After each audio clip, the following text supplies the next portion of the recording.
Hello and welcome to the Martini Shot, home of movie reviews and movie-themed cocktails. My name is Brandon. Today we are going to be reviewing the 2023 horror film, The Exorcist, Believer. But before we do that, let's reaffirm our faith in God's greatest gift, alcohol, with an earthy, rich cocktail I've named the Green Deceiver. And hey, if you enjoy movie reviews and movie-themed cocktails, be sure to leave a like and subscribe if you'd like to help support the channel. During my very first Halloween on the Martini Shot, I reviewed the original Exorcist film and created a cocktail appetizingly named Pazuzu Puke. While this is a decent enough drink, I wanted to class it up this time around, which is ironic because, spoiler alert, this is a much worse movie. The Green Deceiver sticks with the iconic green appearance akin to, well, you know.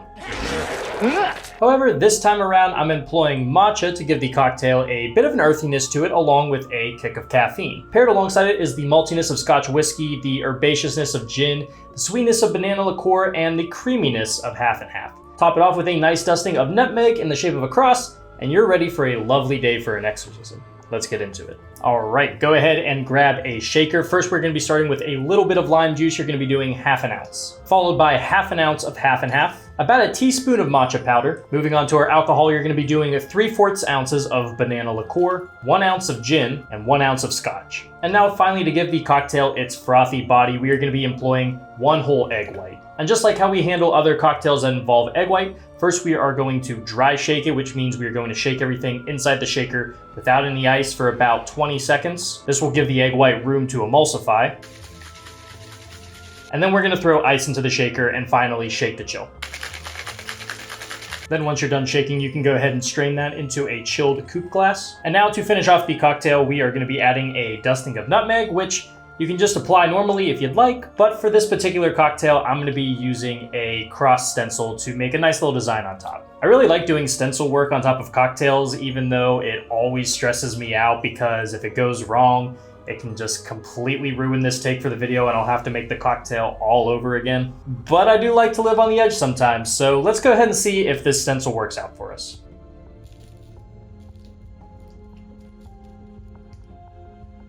And there you go, now you have the Green Deceiver.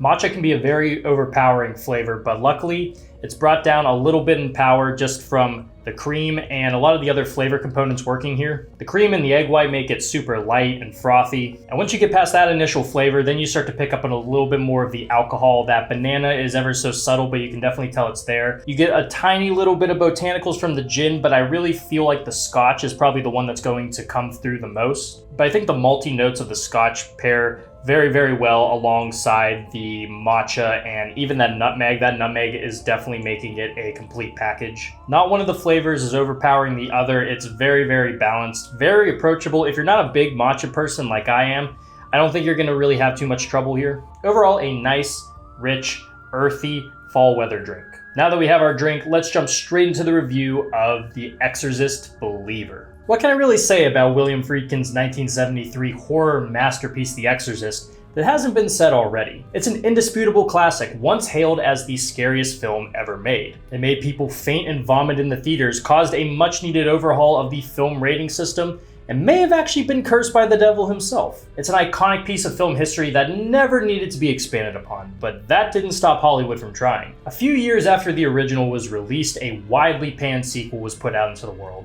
The series would then lay dormant for almost 20 years until the third film, The Exorcist 3, was released in 1990, which I actually think isn't too bad of a film, even if it comes nowhere close to the original. But now here we are in 2023 with studio execs thinking they can still ride off of a legacy property with no real inspiration at the helm. Universal bought the rights for the franchise for $400 million as part of a joint venture with Blumhouse to bring a new trilogy of Exorcist films to the screen, enlisting director of the newest Halloween trilogy, David Gordon Green, to steer the ship. If all of this sounds like one big mistake, it's probably because it is. Friedkin realized this too before his death and made his thoughts and feelings very clear on the situation. He's probably happy he left this world just in time because he absolutely would not have liked this film, and I'd have to agree with him on that. The Exorcist Believer seeks to capture the dreadful ambiance of the original film, yet lacks the innovation and teeth that made it such a trailblazer all those years ago. The scares are predictable and uninspired, while the script is full of incredibly lame, preachy dialogue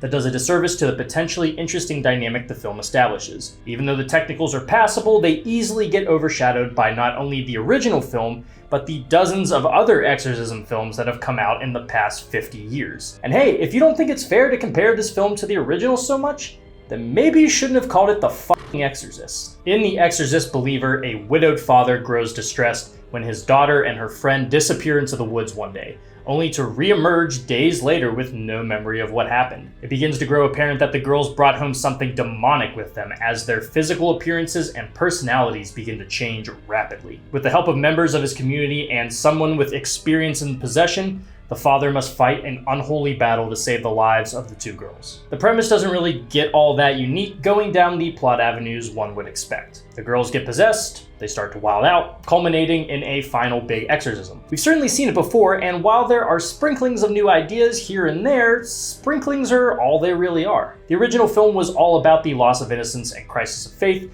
but here those elements feel pretty underutilized. Because there's two kids involved this time, we don't get nearly enough screen time for both of them, making their eventual turn to evil not nearly as gut-wrenching. As far as faith is concerned in the film, it's a bit all over the place. Leslie Odom Jr.'s Victor is a non-believer after the death of his wife, but as shown in the film's opening flashback, it's not like he was that much of a believer to begin with. His progression with his faith doesn't really go anywhere meaningful, just being used as a catalyst to finish out the climax. It's not nearly as compelling as a priest questioning his faith like in the original. There are some intriguing ideas like tying other types of faith into the mix, but those don't get utilized in any real interesting way. It's still firmly rooted in its Catholic origins, but the only relevant connection to modern day Christianity I could see was characters getting bullied for wanting abortions. The performances are fine enough as is, with some standouts being Leslie Odom Jr. and Lydia Jewett as his daughter Angela, but goddamn does the writing absolutely ruin some of these performances from good actors like Ann Dowd and Ellen Burstyn. Ann Dowd basically becomes a hokey conduit for weakly written monologues about hope and faith,